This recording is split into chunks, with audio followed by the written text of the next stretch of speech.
Presidente del Instituto Cristiano para los Estudios Sociales. Bienvenido. Buenos días, Fernando. ¿Cuál es el diagnóstico que hace el Instituto de la situación actual que se vive en el país? Bueno, mira, indiscutiblemente hay un problema de orden gerencial que lo conocemos inmediatamente al salir a la calle, a ir al mercado a comprar, la escasez, el alto costo de la vida, al salir con el problema de la inseguridad, cuando vamos y visitamos los hospitales o las propias clínicas, que ya no son recintos exclusivamente para un sector del país, para una clase del país. Hay una serie de situaciones que son fundamentales y que tienen que ver con una buena gerencia desde el punto de vista del gobierno. Pero hay un problema que a nosotros nos preocupa más, que es el problema del ser humano, la crisis del ser humano.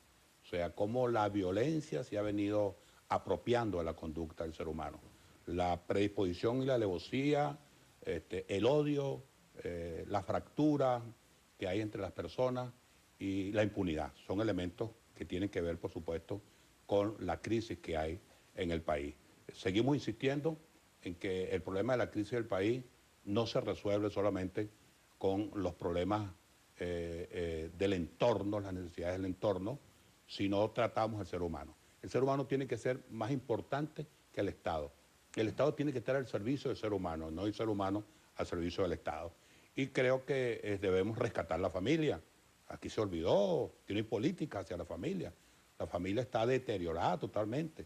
Hay una ausencia de principios y de valores. Las propias estructuras, organizaciones. Aquí hay más de miles de ONG que se dedican a defender los derechos de los ciudadanos, pero nadie se ocupa de hacer que el ciudadano cumpla con sus deberes. Hay todo un sistema que se ha venido construyendo a nivel del país y que de alguna forma la clase política hemos contribuido a eso, que es hacer sustituir los deberes por una política y por un régimen de derechos. Aquí todo el mundo tiene derecho, el motorizado reclama su derecho a circular por donde le da la gana, el peatón sigue lo mismo, el comerciante derecho a vender y a ubicarse donde quiere, el transportista lo mismo. Bueno, y eso genera anarquía, y si incorporamos a esto el elemento de la ausencia de Dios en la conducta de los seres humanos, y cuando hablo de Dios no estoy hablando de religión, ojo, estoy hablando de principios y de valores, estoy hablando de un comportamiento, de afecto, de amor, de entendimiento hacia el ser humano.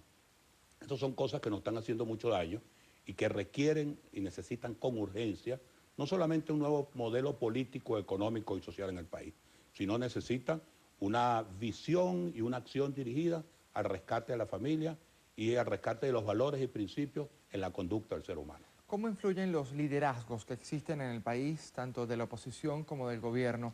¿Y hasta qué punto esos liderazgos tienen que ser positivos y no negativos? Bueno, yo le oí al presidente Maduro anoche justamente hablar de lo que significaba el comportamiento y del el ejemplo que debían dar quienes ocupaban posiciones hacia la comunidad, ¿no?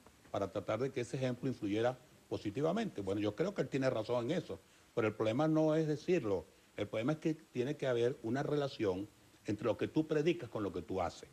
Aquí necesariamente tiene que haber una conducta que vaya más allá de las diferencias que podamos tener. Ahora, ¿cuál es el problema del liderazgo? Bueno, aquí hay una ausencia de liderazgo terrible en el país, tanto en la oposición como en el gobierno.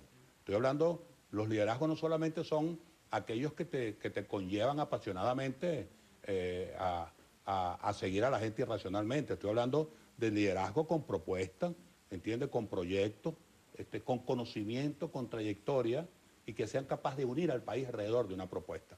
Más que de un proyecto de país, de un proyecto de vida, porque yo insisto en que ahí tenemos que incorporar a la familia venezolana. Entonces, creo que es importante, tanto en la oposición como en el gobierno, que se adopten actitudes y comportamientos dirigidas fundamentalmente no solamente a predicar la unidad y la reconciliación y la paz, sino a hacerla, a construirla.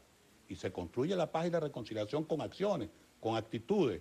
Si tú tienes las cárceles llenas de presos políticos, no puede haber reconciliación y no puede haber paz, ¿entiendes? Si no hay alimentos, si no se le toma en cuenta la iniciativa del sector privado, si tú no hablas, no conversas con los sectores a los cuales adversas, no puede haber paz. Entonces tú vas a generar paz y reconciliación en el sector que solamente tú representas, pero hay otra parte del país que cada día es mayor, que se siente marginada e agilada de todo este proceso de reconciliación. Y nuestro papel como ciudadanos, precisamente en construir país, ¿Cuál debe ser? Lo primero que hay que comenzar a ser más ciudadanos que pueblo.